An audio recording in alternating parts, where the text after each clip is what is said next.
Est-ce que vous croyez en véritable amour? Oui? Et qui est le véritable amour? C'est le Seigneur Jésus. Si vous croyez son véritable amour, ne vous inquiétez pas pour votre vie sentimentale. Amen. Parce que celui qui a un véritable amour, il est fidèle. Il est fidèle à sa promesse. Ce qu'il a accompli, il va le faire à son temps. Pour que le Père vous honore, il faut voir la foi. La personne qui est dans l'anxiété, elle n'a pas la foi. Sa anxiété, elle révèle des doutes. Elle révèle l'esprit des doutes. Parce que quelqu'un qui a la foi, elle est dans la joie. Parce que si vous s'inquiétez pour vos vies sentimentales, vous doutez. Vous doutez. Soyez en paix. Dieu voit votre souffrance, votre amertume, vos échecs, votre passé. Confiez-vous à celui qui a un véritable amour. Parce que celui qui a un véritable amour, c'est Jésus. Il va vous donner l'homme qui va vous respecter, qui va vous aimer. Il ne va pas vous donner l'homme parfait. Personne n'est parfait. Mais l'homme qui vous respecte. Confiez-vous à Jésus. Adam était seul dans le jardin d'Éden. Le jardin d'Éden, il présente la présence de Dieu. Vous êtes dans le jardin d'Éden, dans la présence de Dieu. Qui s'en soucie qu'Adam était seul? C'est Dieu. Dites-moi, peuple de Dieu, ça sert à quoi de souffrir? Vous souffrez pour rien. C'est vrai. Vous pouvez faire quoi de votre vie? Dites-moi. Ça ne sert à rien. Le bonheur, c'est vous qui créez le bonheur. La vie se trouve à l'intérieur de vous. Quand vous êtes établi à l'intérieur, le reste va tout seul. Si vous êtes une personne conflit, douteuse, vous ne pouvez pas être établi dans votre vie. Vous êtes une personne instable. Parce que si vous ne créez pas le bonheur, la joie en vous, vous ne serez pas établi d'avoir bonheur à l'intérieur de vous. Il suffit de s'asseoir à réfléchir de quoi je gagne, de pleurer, d'être triste, d'avoir la frustration. Vous perdez du temps. Le temps devient long à cause de vous. Quand vous êtes dans la joie, le temps va très vite. La vie que nous vivons, il ne nous fait pas des cadeaux. Elle nous fait cadeau, la vie? Non. Criez la joie en vous. Et toutes choses vont aller tout seul. Les choses s'accomplissent, ça vient de l'intérieur à l'intérieur. La personne qui est simple, tout va tout seul. Mais quand c'est compliqué, tout est compliqué. Soyez simple comme votre Père Jésus-Christ. Aujourd'hui, j'ai rien, amen. Demain, jamais, amen. Mon âme bénis le Seigneur, et mon esprit, magnifie son nom, car la mort. Qu'est-ce qu'il dit la chanson? Mon âme bénit pas. Et pourquoi vous êtes triste? Pourquoi vous êtes malheureuse? Il ne suffit pas de chanter, mais méditer. Si mon âme a béni le Seigneur, pourquoi je vais être triste? Pourquoi je vais être angoissée? Pourquoi je suis dans la frustration? Oui, votre âme est bénie par le Seigneur. Il a donné sa vie sur la croix. Rejette ce que vous ne voulez pas. Criez le bonheur. Pourquoi? Pourquoi souffrir? Pourquoi être triste? Si mon âme est bénie par le Seigneur. Hein? Posez-vous question. Pourquoi? Parce que, en réalité, vous ne croyez pas. Vous ne croyez pas que votre âme est bénie par le Seigneur. Apprenez de vous aimer. Quand la personne dans la tristesse, dans les inflictions, elle ne s'aime pas. Si votre âme est bénie par le Seigneur, vous devrez valoriser. Le bonheur, c'est dans le cœur. C'est pas dans le travail. C'est pas dans les maris. C'est pas dans les enfants. C'est pas aller au magasin. Ça, c'est un plaisir qui dure 10 minutes. Le bonheur, c'est dans le cœur. Le cœur est la source de la vie et la mort. Elle est source du bien et du mal. C'est vous qui créez le bonheur. Jésus dit, garde ton cœur plus qu'autre chose, parce que de lui vient les sources de la vie. Ça veut dire que ta vie dépend de ce qu'est l'intérieur. La vie de la personne dépend de ce qu'est l'intérieur. C'est vous qui allez sortir cette source de vie autour de vous. Criez le bonheur dans vos cœurs et tout va bien. De lui viennent les sources de ta vie. Le bonheur dans la vie sentimentale, le succès dans la vie professionnelle, l'harmonie dans la famille. C'est de lui viennent les sources de la vie. Vous comprenez? Ce n'est pas avoir un homme à 1m80 avec des yeux bleus. Il y a des personnes, elles sont malheureuses, elles se refusent dans le travail. Au lieu qu'elle termine à 17 h, elle va rester jusqu'à 22 h au travail. Parce qu'elle ne veut pas affronter qui elle est. Elle ne veut pas affronter la solitude. Comme ça, quand elle rentre, elle est fatiguée. Il y en a qui ne font même pas manger, boire un thé ou un café, un petit biscuit. Qui a passé ça? Certaines ne rentrent pas chez elle. Elle finit le travail. Elle appelle sa copine. Il se trouve dans un bar ou karaoké ou en Afrique, c'est maquis. Ou elle ne rentre pas chez elle. Elle va se balader, s'angéliser jusqu'à 22 h. Elle ne veut pas affronter.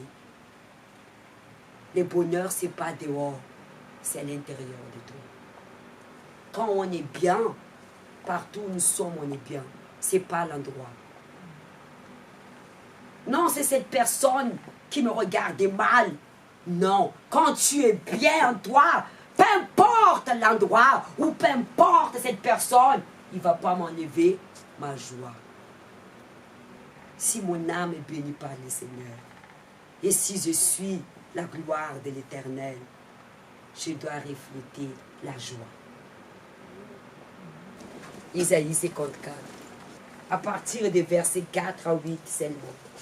Jésus vous aime. Dites Jésus m'aime. Jésus m'aime. Dis Jésus m'aime. Jésus m'aime. Mon âme est bénie par le Seigneur. Il a dit 4. Ne crains pas, car tu ne seras point confondu. Ne crains point, tu ne seras point confondu. C'est quoi confondu? La honte. Tu ne seras plus trompé cette fois-ci. Ne crains point les filles de Sion. Tu ne seras plus dans la honte.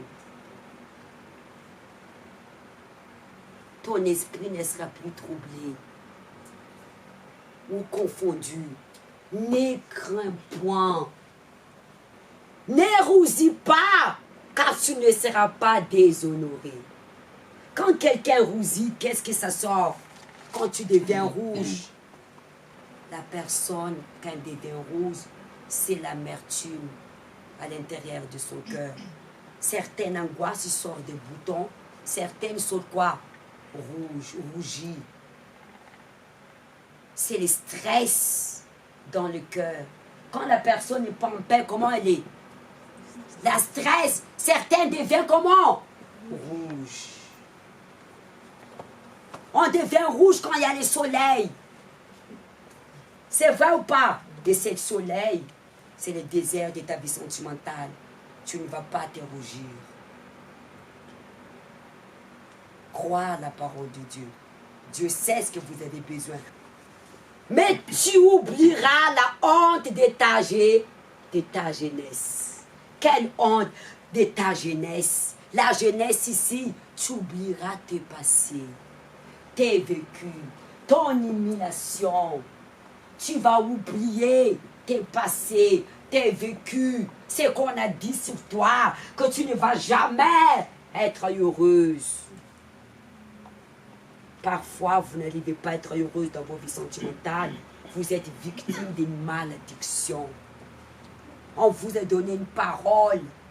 Tu ne vas jamais te marier si ce n'est pas moi. Tu vas rester seul. Malédiction sentimentale. On vous a lancé mauvaises paroles ou des sorts. On est allé voir une sorcellerie et la personne n'arrive pas à être heureuse. Quand la personne est victime de malédiction sentimentale, elle est reliée dans sa vie professionnelle et dans sa vie spirituelle. Elle est instable. Elle n'a pas la joie de vivre. Comment on sait que tu es victime de malédiction sentimentale? Tu n'as pas la joie de vivre. Tout ce que tu fais, ça te dégoûte. Tu vas oublier tes échecs, tes passés. Peu importe ce qu'on t'a dit sur toi, Dieu a dit, tu vas oublier. La jeunesse, c'est le passé. Mais tu oublieras la honte de ta jeunesse et tu ne souviendras plus de l'opprobre de ton vivage. L'opprobre, c'est comme si ta vie était exposée. La honte. Tout le monde connaît ta vie, ton humiliation. Il connaît ton histoire. Tu t'es exposé, mais tu n'as pas voulu d'être exposé. Tu as eu un échec des sentimental. Tu as connu quelqu'un que cet homme il t'a abandonné avec tes 2 enfants. Cet homme il t'a promis un mariage. Il n'a pas honoré, tout le monde connaît ta vie. Cet homme il t'a humilié. Tu t'es dit, je m'expose ma vie.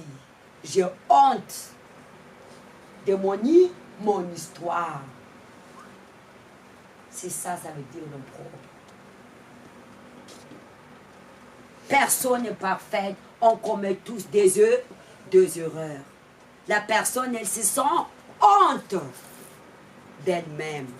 Ah, elle est mariée avec le monsieur là qui l'a tabassé.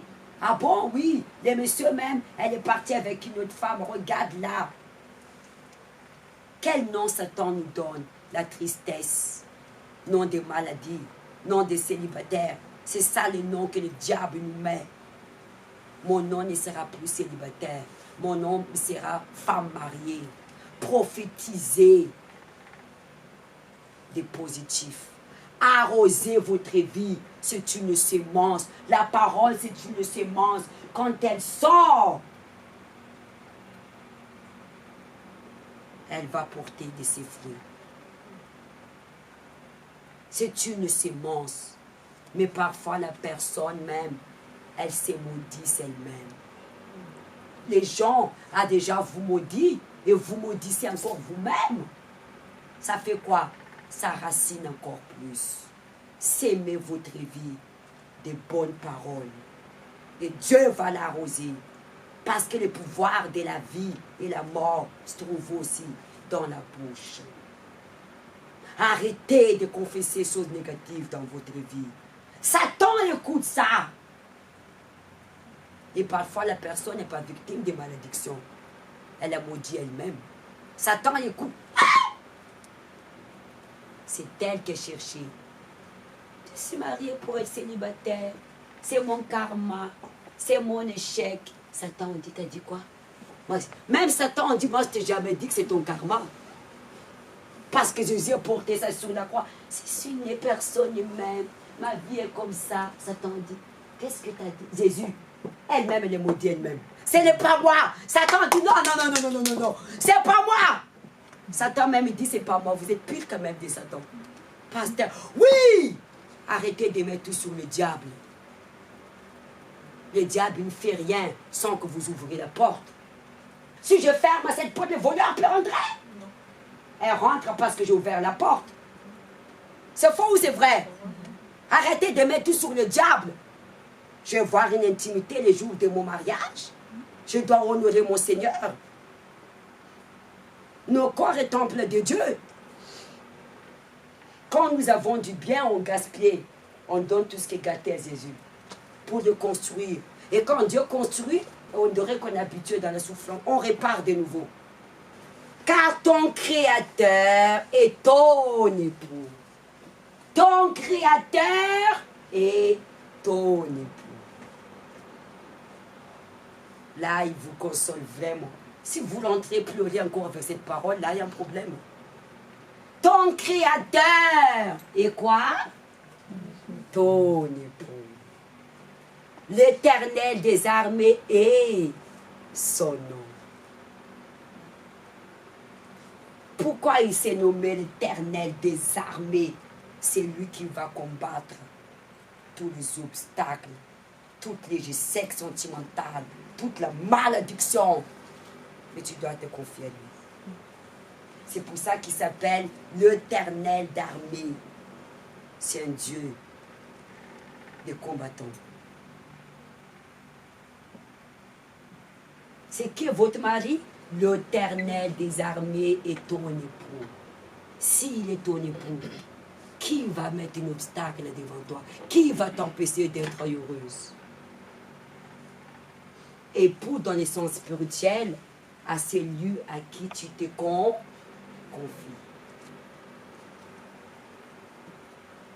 Normalement, l'époux, on doit être ou époux, épouse, vice-versa, notre ami, notre confidence, oui ou non, notre mari. Ça doit être ça, mais ce n'est pas le cas. Tu ne peux même pas confier à ton mari. Ce n'est pas le cas. Mais tu peux tout confier à Dieu.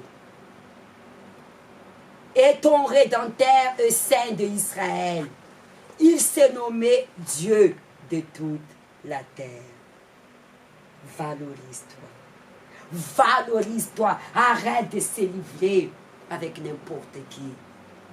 Ton mari est l'Éternel des armées, l'alpha et l'oméga. Valorise-toi. Ton Rédempteur, l'Éternel des armées. Ah oui, nous a épousé à travers son sang. Nous sommes son épouse. Alors valorisez-vous les femmes. Ne pas se livrer à n'importe qui. Pourquoi la personne se livre n'importe qui? Elle ne s'est valorisée pas. Valorisez-vous. Vous êtes belle pour Dieu. Parce que vous êtes créée par son image. Vous êtes parfaite. J'aime pas mes cheveux. Vous êtes parfaite. Et Dieu va vous donner l'homme idéal à vous. L'homme qui va dire que tu es la plus belle des femmes du monde entier. Ah oui. Ah oui. Amen. L'Éternel des armées, son nom, est ton Rédempteur Saint d'Israël. Il s'est nommé Dieu de toute la terre. Car l'Éternel te rappelle. Regarde, il se rappelle de toi. Comme une femme délaissée, une femme abandonnée. Oh Seigneur, au cœur attristé, affligé, attristé. Jésus est bon. C'est Jésus qui vous parle. Pas directement, mais indirectement. Il connaît ce que vous vivez. Comme une femme délaissée, personne ne voudra de vous. Abandonné, rejeté, attristé dans le cœur. Amen. Comme une épouse de la jeunesse qui était répide, une jeune femme qui était abandonnée. Il y a des personnes, qui sont divorcés déjà à l'âge de très jeunes. Ils ont resté seuls jusqu'à leur vieillesse. Oui. Il y a des personnes, des femmes qui ne se valorisent pas. Ils ne veulent jamais se marier. Elle attend que l'homme qu'elle a connu pour la première fois revienne. Il ne viendra pas. Jusqu'à elle veille. Il y en a où ça n'existait pas. Il y en a. Elle ne veut plus savoir quelqu'un d'autre si ce n'est pas l'homme de sa vie ou le père de ses enfants. Regardez l'échec.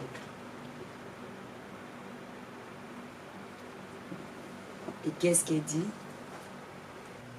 Quelques instants, je t'avais abandonné. Dieu permet les échecs, comme si vous se sentez abandonné, perdu. Dieu a permis. Quelques instants, je t'avais abandonné, mais avec une grande affection, j'accueillerai.